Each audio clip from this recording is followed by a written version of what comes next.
I'm taking this, and you look at this one instance, because I believe that the initial bang A&M put on the league, you're like, oh my, this add them to the SEC.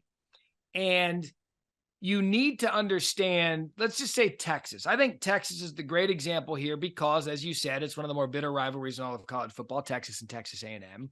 And they split apart for the time that A&M went to the SEC. And now here they come to the league, which A&M's probably not thrilled with. Not probably. We know they're not thrilled with it. No. But if there's any team that could come in immediately in the realignment season and do what A&M did, it's Texas.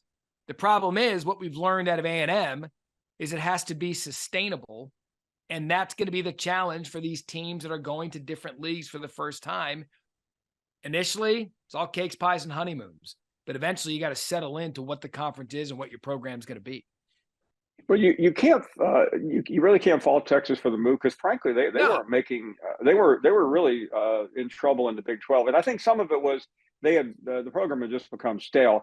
Interestingly, the program that some are worried about is Oklahoma, and they had such a great time in the Big 12, and this is a big year for Brent Venables for a lot of reasons, but mostly for momentum. You don't want to come into the SEC limping, and your bi-weekly guest Dan Mullen can answer the difficulties of the SEC better than I can, but in some ways, because he lived it.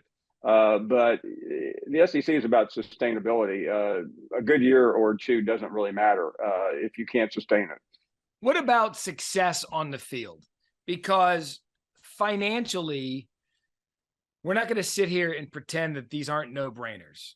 You get Big Ten money if you're USC and UCLA and Oregon and Washington and even the four corner schools that defected to the Big 12. We get it. Financially, this fine.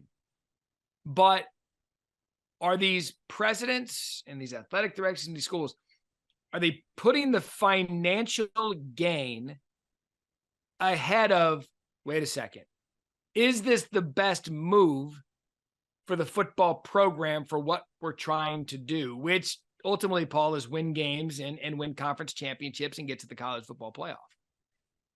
They are, because many of these presidents, Matt, don't really understand college athletics, and they're now in charge. They have the power.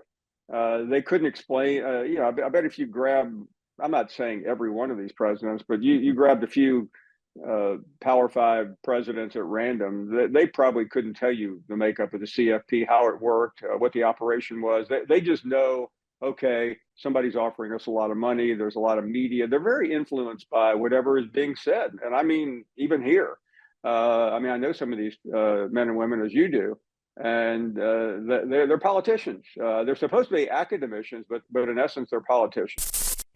Thanks for watching ESPN on YouTube. For live streaming sports and premium content, subscribe to ESPN+.